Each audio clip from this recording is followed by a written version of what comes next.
you know that these Junker Animator decks have acidic slime. Yes, people started to move away from acidic slime, but they've not moved away from it as in not in their 75. They've just moved away from it in the main deck to the sideboard.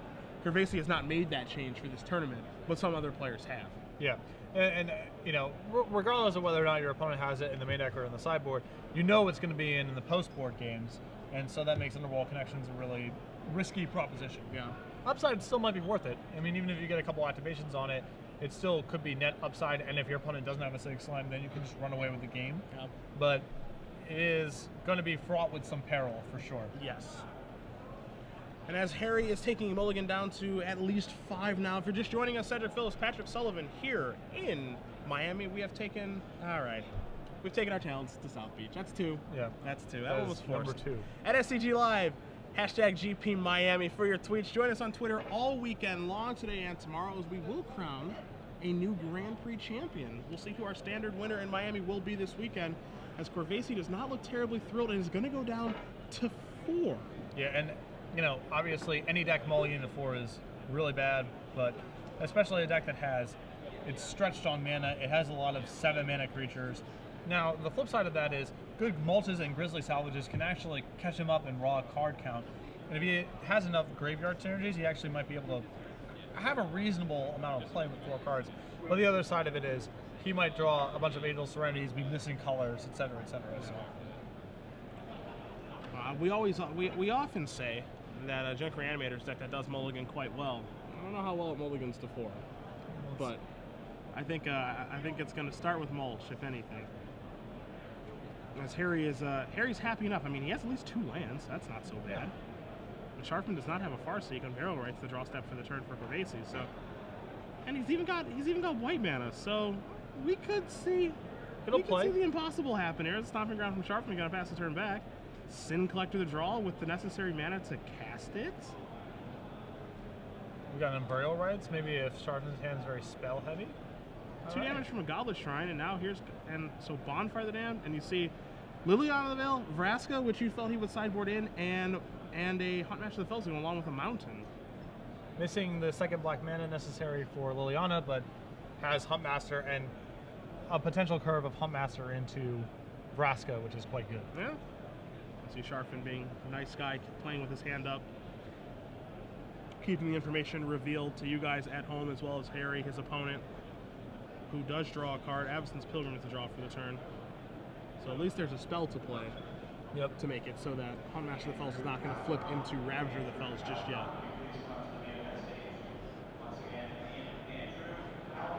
So passing the turn back. See what Sharfman's able to find this turn. Has he found a 5th land yet? The better question is, if he does he even cast a spell? Yeah, I guess Vraska is roughly the same as just allowing your Ravager your Huntmaster and flipping Ravager. I guess there's the outside chance that Harry could be slow rolling and Grizzly Salvage here, and therefore it would be really bad to just do nothing. There's also the threat too of if Sharfman does pass the turn back and flips the Ravager, Corvese could just have a Restoration Angel to blank whatever the Ravager is going to try to take down. So here is the attempt to deal 2 damage to something, and it's going to work.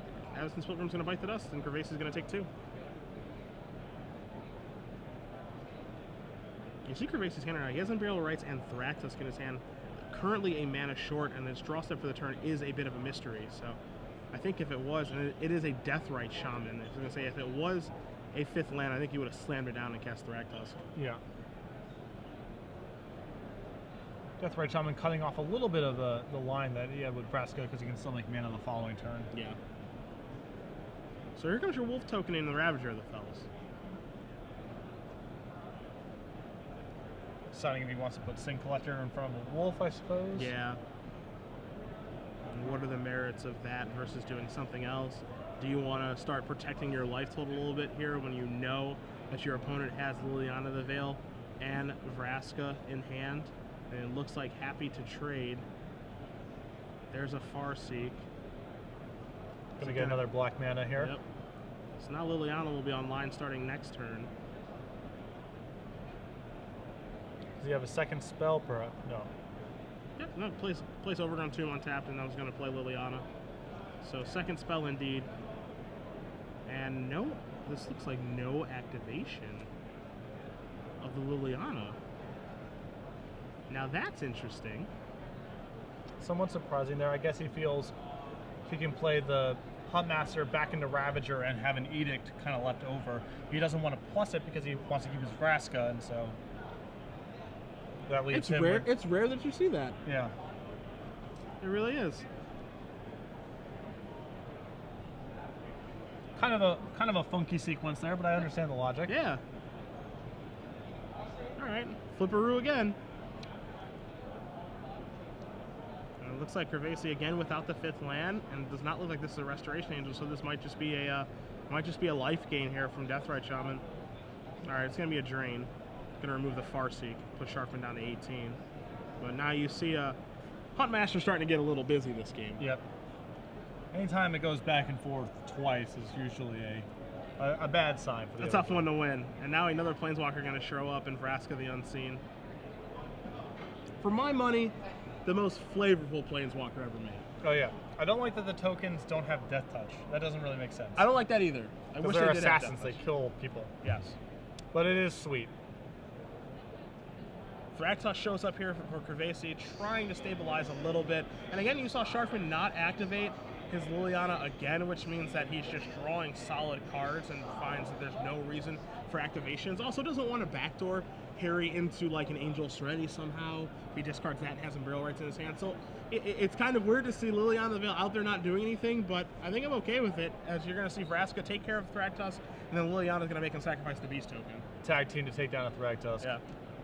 See, Thragtusk is so good, it takes 2 Planeswalker activations. Yeah. Now in Burial Rites on Thragtusk. So back for more. Take that, Liliana and Vraska. It took so much effort last time. Looks like the draw step this turn for Sharkman was a little bit better than the previous ones. I believe that was Olivia Voldaren. And he is reaching. And it is Olivia Voldaren. It looks like he has a Farseek to cast as well, so 2 spells are going to flip Ravager back into Huntmaster. Mm-hmm. The 3rd time now. Yeah, you said 2 was a lot. Yeah. 3 feels like a bunch. And now Liliana can actually go up, discarding Angel Serenity. This was the fear, right? And you saw the look on Sharpman's face there. This was the fear of something that could happen. Now the funny thing now is that Vraska, oddly enough, has Liliana covered, or has, Angel Serenity covered right now when it does come back via Unburial Rites. So if you're looking for upsides, that's one of them. As Corvese is going to draw a card. And also, let's keep one thing in mind. Put things in perspective here. Corvese only going to 4 this game. Yes, this is a 4-card hand. Yeah, and he is putting up a heck of a fight. Sharfman isn't in danger of losing currently, but, you know, it's not smooth sailing where it normally would be for someone who mulligans to 4. Are we currently, I believe there may be some question about whether this Ravager of the Fells trigger was missed. Sure.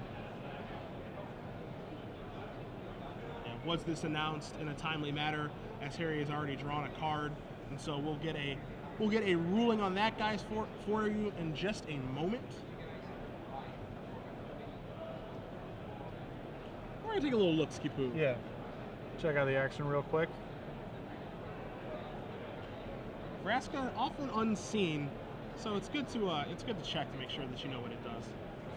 As you said, when that one was previewed, that hit the scene in a big way. Yeah, I mean a lot of that is because the design is pretty sweet. As you're gonna see, flashback on Burial Rites. Gonna shoot. And then yeah, Thragtusk is going to take down. I think it takes down the. Wow, I'm very surprised by that. It doesn't take down Vraska. I think he plus Vraska. Sure, I mean it would die, but I think it's worth your Thragtusk dying to become a beast to take that thing down, because now your Angel Serenity bites the dust, and he gets back his Olivia and his Huntmaster. It's totally legit.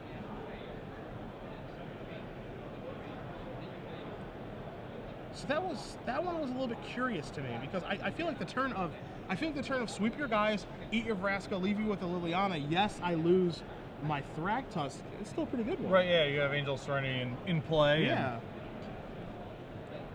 So here comes the Thragtusk from Sharfman. Going to follow that up with Olivia Valderin as well. And just simply pass the turn back. For all 6,100 of you that are watching, we do appreciate it here at SCG Live, and I promise That was another Angel Serenity. I will not bang on the table anymore into the microphone. Angel Serenity, generally not shabby. Oh, sorry, Umbrella Right's not a shabby draw here for Harry. I've seen worse. Let's see how. Did we mention this was a mulligan to 4? This is 4 cards. This is a 4-card mulligan? Yep. This is 4 cards. 1 less than 5, which is the typical. I can't win anymore. Yeah. I want 5 cards. And you know, we were talking a little bit about, you know, this is kind of my fear from David's side of the matchup. He doesn't have a lot to pressure Harry, and left unchecked, the Junk Randomer deck is so much more powerful. Sharfman obviously is very ahead on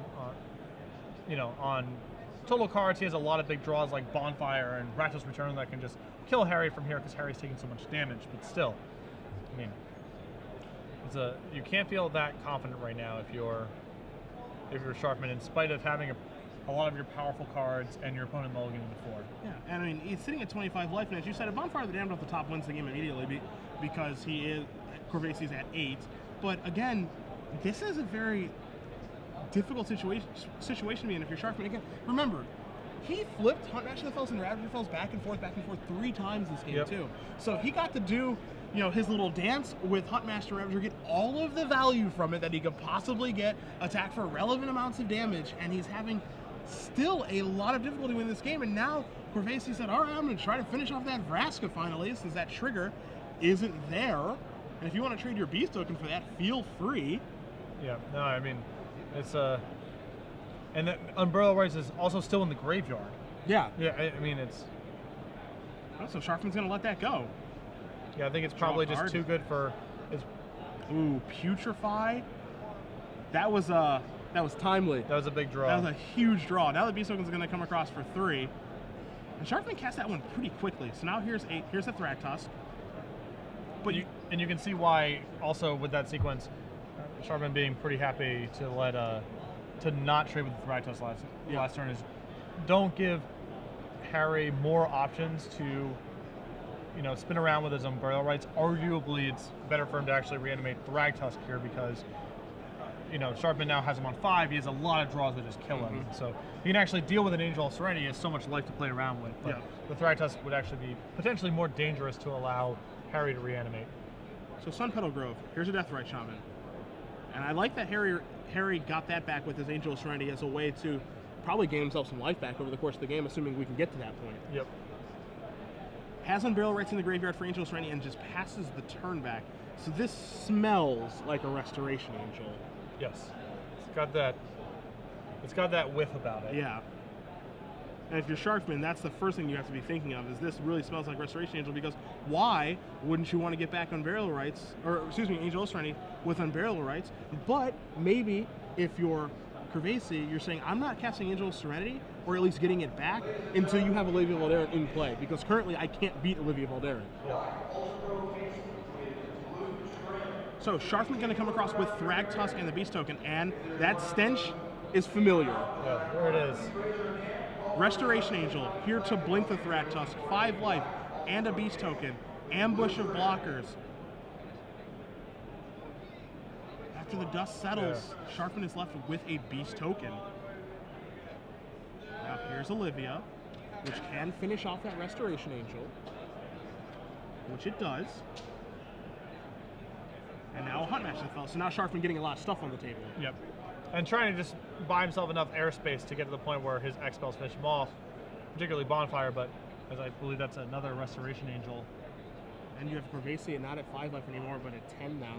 Yeah, but if Olivia goes unchecked, a lot of this is irrelevant. But we know that he has that Umbrella Rights just at the ready for the Angel of Serenity. Here's your Mulch.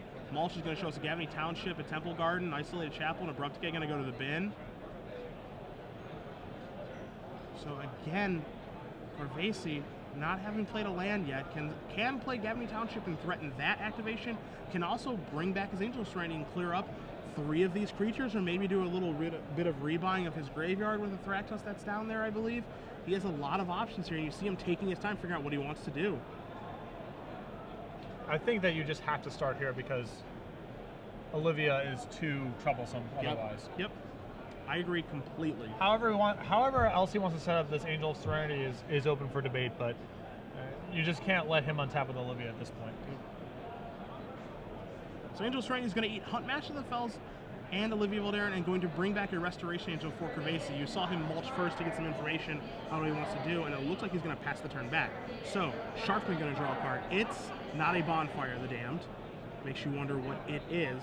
He, again, has a lot of live draws, as we mentioned. One of them we haven't even brought up yet is a card like Kessig Wolfrun, which does a lot to turn this game around. But again, you know, Harry is going to start to give himself a little bit of breathing space with that Deathrite Shaman. He's going to be able to go up to 12, to 14, etc., etc. Now there's your Township land for the turn. Avacyn's Pilgrim was the draw. That's going to come into play. Will Corvese try to get aggressive? He will. So we saw a little bit earlier when Osip and I were covering a match when you were on break with a Sigarda that was a little bit timid during round 2, but Corvese not wasting any time. He wants to cut the draw steps in this game very quickly as Sharfman looks to have missed a relevant draw again, but he is tapping mana and there's a Huntmaster of the Fells. Yeah, no, it's very important for, you know, time is, in some respects, time is on Harry's side, but there's so many dangerous draws that Sharfman has access to. You want to cut this game off as soon as possible. And the one that we do keep mentioning is Bonfire of the Damned. 3 of them in Sharfman's deck list. In his main, none in the sideboard, and I think that's the big one that he's trying to draw to right now. You see a Gavany Township activation, a little bit bigger for those creatures. Now you're going to see Deathrite Shaman remove something. I remember we saw Bonfire of the Damned revealed to the Sin Collector earlier, so there's at least 1 copy in the deck. Corvese draws a card. That is another land.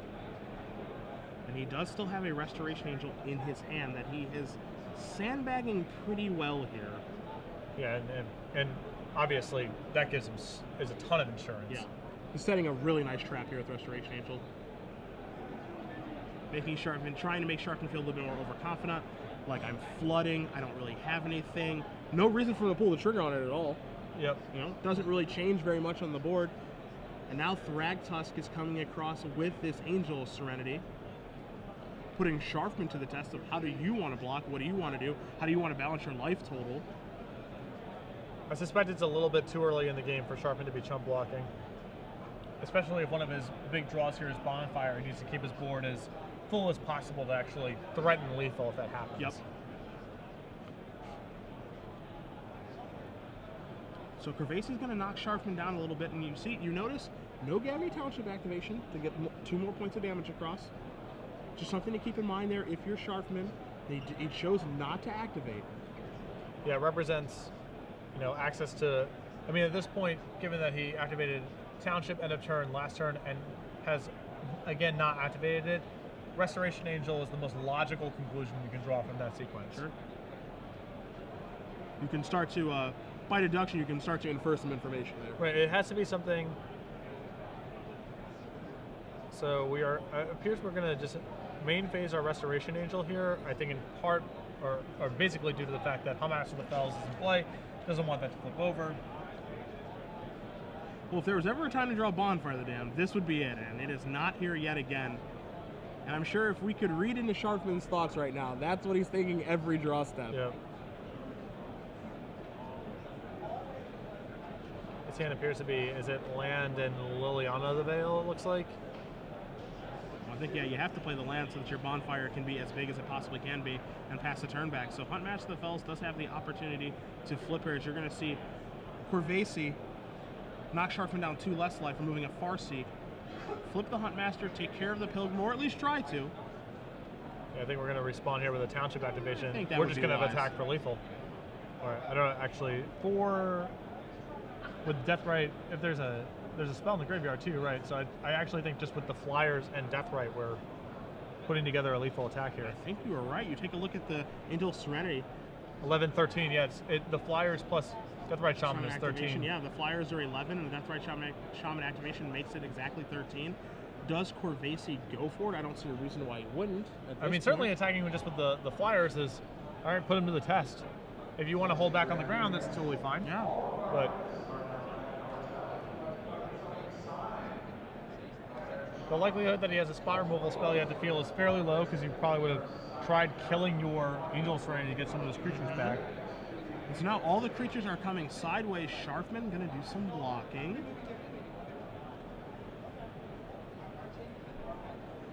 Wants to get some trades going here. Yeah, again, this is Sharfman needs to have something extra here.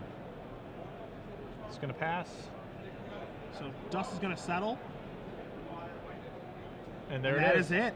On a mulligan to 4, Harry Corvese wins this match 2-0 over Pro Tour Nagoya champion David Sharfman. Pretty unreal. Yeah, I mean, pretty unreal game. It's not like you can even argue.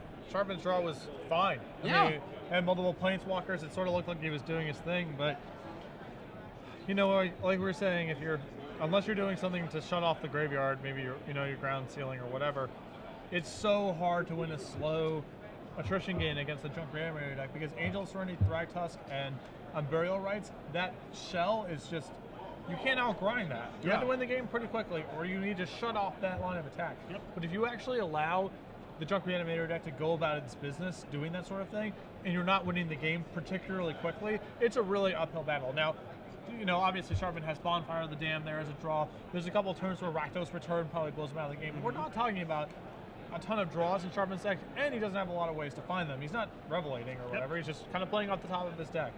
And on 4 cards, Harry still had enough time to get his engine set up, and then that's it. So congratulations to Harry Corvese on winning this match, coming off his 3 buys. He's going to move on to 4-0. David Sharfman off of his 3 buys is going to take